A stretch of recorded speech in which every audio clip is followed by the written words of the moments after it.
தமிழகத்தில் பல்வேறு பகுதிகளில் பரவலாக மழையானது பெய்து கொண்டிருக்கிறது. 11 மாவட்டங்களில் இந்த மழையானது தொடர்ந்து பெய்து கொண்டிருக்கக்கூடிய நிலையில் தேனி, தென்காசி, கன்னியாகுமரி இந்த பகுதிகளில் இன்னும் மழை கனமழை பெய்ய இருக்கிறது அப்படின்னு சொல்லியிருக்காங்க. மதுரை பகுதிகளிலேயே நீங்கள் திரையில் பார்த்துட்டு இருக்கீங்க, நல்ல ஒரு மழை பொழிவை சந்தித்துக் கொண்டிருக்கிறது. இந்த நிலையில் நம்மிடையே கூடுதல் விவரங்களை வழங்குவதற்காக இணைகிறார் வானிலை ஆர்வலர் திரு செல்வகுமார் அவர்கள். வணக்கம் திரு செல்வகுமார், இணைப்பில் இணைந்தமைக்கு மிக்க நன்றி. நம்ம யாரும் எதிர்பார்க்காத ஒரு மேயா இது அமைஞ்சிருக்கு, ஒரு பிளசண்டான வெதரை நமக்கு கொடுத்துக்கிட்டு இருக்கு. இந்த மாற்றத்துக்கு என்ன காரணம்? வணக்கம் ஐயா. வணக்கம். தற்பொழுது வங்கக்கடலிலே மேலடுக்கிலே ஒரு காற்று சுழற்சியானது உருவாகி இருக்கிறது. அது தற்பொழுது இலங்கைக்கு கிழக்கு புறம் நீடித்துக் கொண்டிருக்கிறது. இந்த காற்று சுழற்சியானது அரபிக்கடலில் உயரழுத்தத்தையும் மேற்கிலிருந்து கிழக்கு நோக்கி இழுத்து கொண்டிருக்கிறது. வங்கக்கடலில் இருந்தும் ஆன்டி கிளாக் வாய்ஸ்ல அந்த காற்று சுழற்சியோட காற்று கடல் நீர், அதாவது கடற்பகுதியிலிருந்து தமிழ்நாட்டின் தரையேறி கொண்டிருக்கிறது. இதன் காரணமாக இருவேறு காற்றானது தமிழ்நாட்டின் உள் மாவட்டங்கள்ல தற்பொழுது இணைப்பை ஏற்படுத்தி கொண்டிருக்கிறது. இதன் காரணமாக இதுவரை மழை பொழிவு குறைவாக இருந்த, அதாவது ஆரம்பத்தில் தொடக்கத்தில் மழை பொழிந்து ஒரு இடைவெளி கொடுத்திருக்கக்கூடிய மாவட்டங்களாகிய கிருஷ்ணகிரி, தருமபுரி மற்றும் சேலம் மாவட்டங்கள்லையும், அதிக வெயிலை சந்தித்த ஈரோடு மாவட்டங்கள்லையும் தற்பொழுது மழை பொழிவு தொடங்கி பொழிந்து கொண்டிருக்கிறது. அதாவது வங்கக்கடலில் உருவாகியிருக்கக்கூடிய காற்று சுழற்சி தற்பொழுது அது வடக்கு நோக்கி நகர்ந்து தமிழ்நாட்டுக்கு கரைக்கு நெருக்கமாக, வடமேற்காக தமிழ்நாட்டு கரைக்கு நெருக்கமாக பிறகு தமிழ்நாட்டு கரை அருகே சில நாட்கள், அதாவது 23ஆம் தேதி 22ஆம் தேதி வரைக்கும் நீடித்துக் கொண்டிருந்து பிறகு விலகி செல்ல இருக்கிறது. இதன் காரணமாக மேற்கு கிழக்கு காற்று இணைவின் காரணமாக இன்றைக்கு விருதுநகர் முதல் பெங்களூரையும் தாண்டி கர்நாடகா உள்பகுதி, மைசூர், காவிரி நீர்பிடிப்பு பகுதிகள் மற்றும் நீலகிரி மாவட்டம் உட்பட அனைத்து மேற்கு மாவட்டங்கள், பெரும்பாலும் இன்னைக்கு உள் மாவட்டங்கள்ல இரு காற்று சந்திக்கக்கூடிய உள் மாவட்டங்கள்ல மழைப்பொழிவை ஏற்படுத்தும். இது தென் மாவட்டங்கள்ல இன்றைக்கு இரவில, அதாவது தென் கடலோரம் டெல்டா மாவட்டங்கள்லையும் மழைப்பொழிவை ஏற்படுத்தும். நாளை மதியத்திற்கு பிறகு, அதாவது இன்றைய மழைப்பொழிவு பொழியும் இடம் உள் மாவட்டம். நாளையிலிருந்து அது மேற்கு தொடர்ச்சி மலை மாவட்டங்களில், கேரள எல்லையோரம், கர்நாடக எல்லையோரம் மற்றும் அனைத்து மேற்கு மாவட்டங்கள்ல மழைப்பொழிவை அதிகப்படுத்தும். அப்பொழுது மேற்கு காற்றோட வேகம் சற்று தரைப்பகுதிகளில் சாரல் காற்றாக உள்ளே வரும் அளவிற்கு மேற்கு காற்றோட வேகம் சற்று கூடுதலாக இருக்கும். மேற்கு தொடர்ச்சி மலை பகுதிகளில் கண்டிப்பாக வரக்கூடிய நாட்களில் மிக கனமழை, அதிக கனமழை பொழிவெல்லாம் இருக்கிறது. வங்க கடலோரம் தற்பொழுது மழை தொடங்கி மிக மெல்ல சென்னைக்கு முன்னேறி வருகிறது.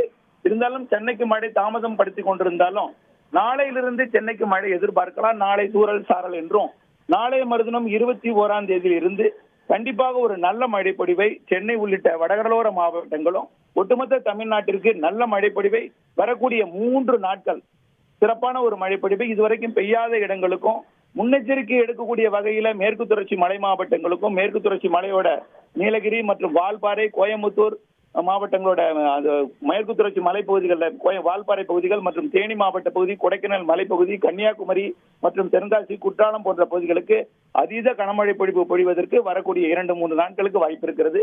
இது தமிழ்நாட்டுக்கு நெருங்கி விலகும் நாள் 23ஆம் தேதி வரை இருக்கும் என்று எதிர்பார்க்கப்படுகிறது. 23ஆம் தேதி வரைக்கும் இந்த தமிழ்நாட்டின் மழைப்பொழிவு தீவிரமாகி பிறகு படிப்படியாக குறையும். திரு செல்வகுமார், இந்த அக்னி நட்சத்திர காலகட்டத்தில் இந்த மழையை நாம வரவேற்றிருக்கக்கூடிய இதே காலகட்டத்தில் இன்னைக்கு ஒரு அறிவிப்பு வெளியாகி இருக்கிறது. இந்த தென்மேற்கு பருவமழை அப்படின்ற ஒரு விஷயம் அந்தமான் பகுதிகளில் தன்னுடைய மழை பொழிவு ஆரம்பிச்சிருது அப்படின்ட்டு. மெயின்லாந்து இந்தியா, இந்த கேரளாவில் தாக்கம் தொடங்கும் இல்லையா, அது எப்போ தொடங்க இருக்கிறது? இந்த வருஷம் தென்மேற்கு பருவமழை எப்படி அமைய இருக்கிறது? கண்டிப்பாக பொதுவாக நம்முடைய நீண்டகால வானிலை அறிக்கையில அந்தமான் பகுதிகளில் 19ஆம் தேதி தொடங்கும் என்றும், மே மாத இறுதி நாளாம் மே 31 அல்லது ஜூன் 1ஆம் தேதி தென்மேற்கு பருவமழை தொடங்கும் என்றும் அறிவிக்கப்பட்டிருக்கிற நிலையில இந்திய வானிலை ஆய்வு நிறுவனம் 31ஆம் தேதி தென்மேற்கு பருவமழை தொடங்கும் என்று அறிவித்திருக்கிறது. கண்டிப்பாக இந்த காற்று சுழற்சிக்கு பிறகு, அதாவது இப்பொழுது தமிழ்நாட்டுக்கு நெருங்கி விலக போகிற காற்று சுழற்சிக்கு பிறகு, அதாவது இது புயலாகி அது ஒடிசா கரை கடந்த பிறகு புதிதாக ஒரு காற்று சுழற்சியானது கேரளாவோட லட்சத்தீவு பகுதிகளில் மற்றும் கேரளா இடைப்பட்ட பகுதிகளில் இம்மாத இறுதி நாளாம் 27ஆம் தேதிக்கு பிறகு ஒன்று உருவாகும். அது 31ஆம் தேதி அல்லது ஜூன் 1 அல்லது 2ஆம் தேதிக்குள் இந்த 3 நாளில் தென்மேற்கு பருவமழை கேரளாவில் தொடங்கி இருக்கிறது. இந்த தென்மேற்கு பருவமழையானது பொதுவாக தமிழ்நாடு தவிர்த்த அனைத்து மாநிலங்களுக்கும் தென்மேற்கு பருவமழையாக இருந்தாலும் ஜூன் 1ஆம் தேதி அல்லது 2ஆம் தேதிக்குள் 31 வானிலை ஆய்வு நிறுவனம் அறிவித்திருக்கிறது. அந்த தேதியில கூட சரியாக தொடங்கலாம். அந்த 3 நாட்களில் ஒரு நாள் தொடங்கக்கூடிய அந்த தென்மேற்கு பருவமழையானது இந்த ஆண்டு வங்கக்கடல் விட அரபிக்கடல் வெப்பம் மிகுந்திருக்கிற காரணத்தினால அடுத்தடுத்த நிகழ்வுகள் அரபிக்கடல் பக்கம் உருவாகி சிறப்பான ஒரு தென்மேற்கு பருவமழையை கொடுக்கும். ஏற்கனவே கன்னியாகுமரி, பேச்சுப்பாறை உள்ளிட்ட அணைகள் ஏற்கனவே நிரம்பி இருக்கிற நிலையில இந்த மழை பொழிவே இப்போ இன்னும் இரண்டு நாட்களிலேயே பேச்சுப்பாறை அணை நிரம்பிவிடும்.